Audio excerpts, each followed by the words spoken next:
What's going on YouTube? Today I'm going over how I built and photographed on a custom media wall.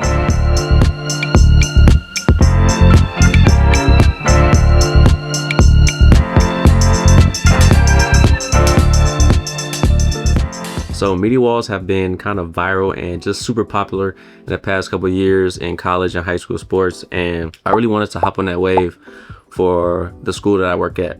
If you're not familiar with me or just don't know, I am the media coordinator at Calumet College, small college in Northwest Indiana, and I'm tasked with doing photo, video, social media, just a bunch of different stuff at the school. But specifically, I wanted to build this media wall for our athletic programs.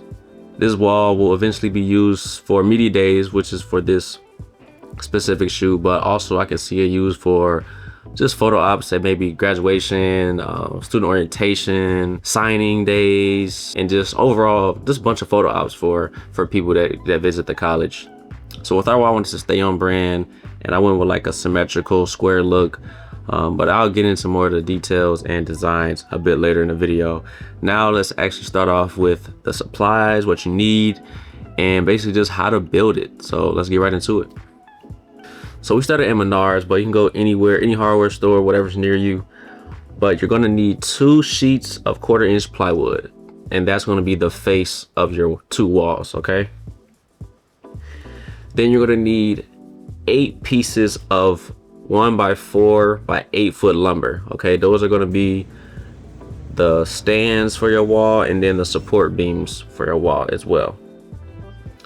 Next, you're gonna need Gorilla Glue spray, and that's gonna be your spray adhesive for the paper that you're gonna apply onto the paper, and then you put that on the wall, okay? Then next, you're gonna need some nails to screw the wood together, okay? Also, if you don't have a nail gun, get a nail gun, all right? Lastly, if you're gonna hinge the wall together by hinge, that's what we did, but if you're not, you're just gonna put it on the wall near a corner wall, you won't need the hinge, all right? But I do suggest the hinge just so you can have a little bit of support to it, okay? All right, so now once you got all your supplies, go back to a good area where you got enough room to build this thing, and then frame out your wall. All right, so we first started with the framing of the wall. So first we started with the framing of the wall, and this diagram here I'm showing you is kind of how the frame should look, and then on the face of it is going to be where that plywood sheet goes on. We're going to nail that through, all right? So it's all nailed together, okay? And I also recommend having about a nail about 6 inches apart from one another, just so it all is together and there's no room for error of falling apart. As you can see, I am not the one nailing the wood, so shout out Coach Dave. He's our athletic director. He took the manly duties on this one, and I forgot to mention that the 4-foot part you're actually gonna have to cut, all right, because the 8-foot lumber comes as 8 foot, so you're gonna cut that in half to build the support beams, okay? So just have a note of that as well. But once your wall is already complete, you're gonna have to do that 2 times, okay? So you have that corner wall. And we actually are gonna eventually do another 2 walls because we felt like this corner wall was just a little bit small, but it still worked out good, all right? Next was the design process, which was actually the first part that I did. And I designed all of the sheets of paper with our brand logos, fonts, and I really wanted a symmetrical, real perfect kind of look. So I did like a white border around each and every design. And I alternated the primary color of the paper. So I did red, black, Pantone blue, and gray. With the different colors, it just gave it a mesh of different colors and designs. It just all looked good to me. So I really was pleased with how I kind of coincided all the designs together. All right, now you're ready. You got everything you need. You got the wall together, got your super fire designs. But first, before you do anything else, I want you to lay your designs out and make sure that's what you want it to look like, okay? Because the last thing you want to do is put glue on there and then you put it down, you're like, I don't like that. All right, so make sure you put all the designs before you glue anything, just to see how it all looks But hey, if you're going for a super erratic, just collage look, I don't think it matters, but I do think there's some value in kind of placing it down first just to see what it looks like. All right, next is the fun part. This is where you get to apply your designs onto the wall, and make sure you carve out at least 3 hours, because honestly it took me a whole day just to complete one wall, and I had to come back another next day. Really, it was like a couple weeks later, but to finish the second wall, because it took that much time. So yeah, definitely carve out some time. Also, make sure you wear some gloves. I had some nice blue, nurse gloves. I don't know what them called, but I had gloves on because the Gorilla Glue spray will get on your fingers, and you don't want that on your hands because it's sticky, and that glue don't come off for real. So definitely wear some gloves. But this part is honestly the most fun part, because you can kind of just see all your work coming together, and seeing that final product is just like chef's kiss for real. So this is definitely the best part of the process.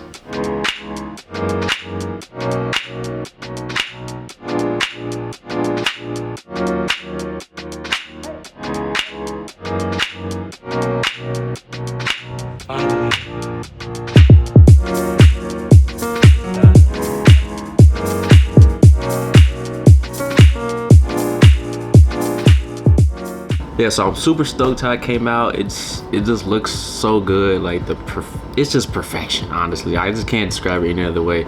But as far as the shoot, we had the softball team that got first dibs. This is my third media day with softball, and first time I did LED, or the very first time I just did 2 cross light, and we're in the batting cages. And then the second shoot I did when I kind of first started was a LED cross light setup, which still is low-key a sleeper setup on my part. I haven't done that setup in a while yet for photos, but I have for video. And then the year after that, which was last year, I did white backdrop on a green grass. And then this year we got the media wall with the green grass. So I was super excited to try the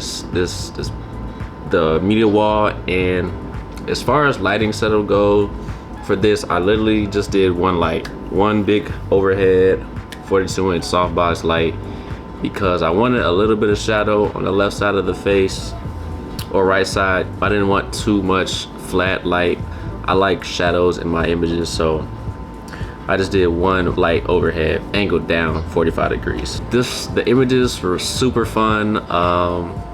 The background is just amazing, and I shot mostly everything at like f4. I didn't want too much blur because I wanted to see that background, so I shot everything with a bit of a mid-range aperture. I think for some tips on the media wall, I think I could have moved it around a little bit more. I know I did a lot of straight on shots. I did a few shots where I were kind of leaning onto the wall, kind of using the wall doing different angles, but I feel like I could have used the wall a little bit better. So I'm excited to use it again and maybe just do some different angles. All right, so here are the final images, and let me know what you guys think in the comments.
All right, hope you guys enjoyed those images, but this concludes the video.